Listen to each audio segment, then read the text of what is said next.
Assalamualaikum warahmatullahi wabarakatuh. Kami dari kelompok 7 akan menjelaskan mengenai wajib pajak penghasilan pasal 26. Pertama adalah wajib pajak penghasilan pasal 26.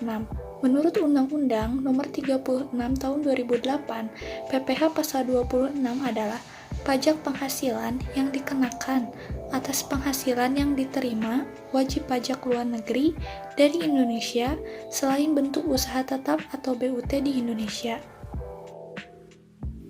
Nah, selanjutnya adalah mengenai objek dari PPh pasal 26. Terdapat 5 objek. Yang pertama yaitu 1. Penghasilan yang dipotong PPh pasal 26 adalah berupa dividen, bunga, termasuk premium, diskonto, dan imbalan sehubungan dengan jaminan pengembalian utang. Nah, lalu ada royalti sewa dan masih banyak yang lainnya. Lalu yang kedua ada penghasilan dari penjualan atau pengalihan harta di Indonesia yang berupa perhiasan mewah, pokoknya barang-barang mewah seperti berlian, emas, dan lain hal sebagainya. Baik, selanjutnya yang ketiga yaitu premi asuransi yang dibayarkan kepada perusahaan asuransi luar negeri. Lalu yang keempat adalah penjualan atau pengalihan saham perusahaan. Yang kelima yaitu penghasilan kena pajak sesudah dikurangi pajak dari suatu bentuk usaha dikenai pajak sebesar 20%. Assalamualaikum warahmatullahi wabarakatuh. Nama saya Amelia Oktaviani. Di sini saya akan melanjutkan tentang perpajakan PPh pasal 26. Nah, yang akan saya bahas yaitu tentang tarif pajak dan penerapannya. Untuk tarif umum PPh pasal 26 adalah 20%. Akan tetapi, jika mengikuti perjanjian pajak atau perjanjian penghindaran pajak berganda, maka tarif dapat berubah sesuai ketentuan yang berlaku. Pengenaan tarif pajak penghasilan pasal 26 ini juga didasarkan dari DPP atau jumlah bruto penghasilan. Besar tarif PPh pasal 26 ini ditetapkan sebesar yang pertama tarif PPh pasal 26 sebesar 20% final dari jumlah bruto, yang kedua tarif PPh pasal 26 sebesar 20% final dari perkiraan penghasilan neto, yang ketiga tarif PPh pasal 26 sebesar 20% final dari penghasilan kena pajak sesudah dikurangi pajak dari BUT di Indonesia, yang keempat tarif PPh pasal 26 sebesar 0% hingga kurang dari 20%. Bismillahirrahmanirrahim. Perkenalkan, nama saya Inka Rizky Agustina. Di sini saya akan memberikan beberapa contoh mengenai perhitungan dari pajak penghasilan pasal 26. Nah, di mana bisa teman-teman lihat semua ya. Di sini ada salah satu contoh kasus dari Michael yang merupakan karyawan perusahaan asing pada perusahaan PT Dharma Konsultan, di mana Michael ini bertempat tinggal kurang dari 183 hari, sudah memiliki istri dan juga sudah memiliki seorang anak. Nah, pada April 2017, Michael memperoleh gaji sebesar $6.000 per bulannya. Kurs yang berlaku saat itu tertera pada $13.500 per $1. Nah, di sini kita diminta untuk mencari berapa sih tarif yang harus Michael bayar sebagai pajak penghasilan dari pasal 26. Nah, di sini teman-teman bisa memulai perhitungan dengan menghitung penghasilan bruto dari Michael terlebih dahulu. Nah, nantinya penghasilan bruto inilah yang akan dihitung kembali menjadi penerapan tarif dari pajak penghasilan pasal 26. Penghasilan bruto sendiri bisa kita cari dengan mengalihkan antara gajinya Michael sebesar $6.000 dengan kurs yang berlaku sebesar $13.500. Setelah dikalikan, kita akan mendapatkan nominal sebesar $81 juta.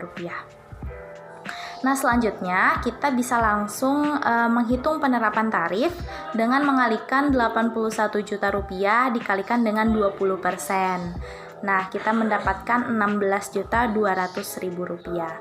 Nah, jadi Mengapa 20%? Karena seperti yang sudah dibahas sebelumnya bahwa tarif final untuk PPh pasal 26 ini jatuh kepada 20% dari penghasilan bruto.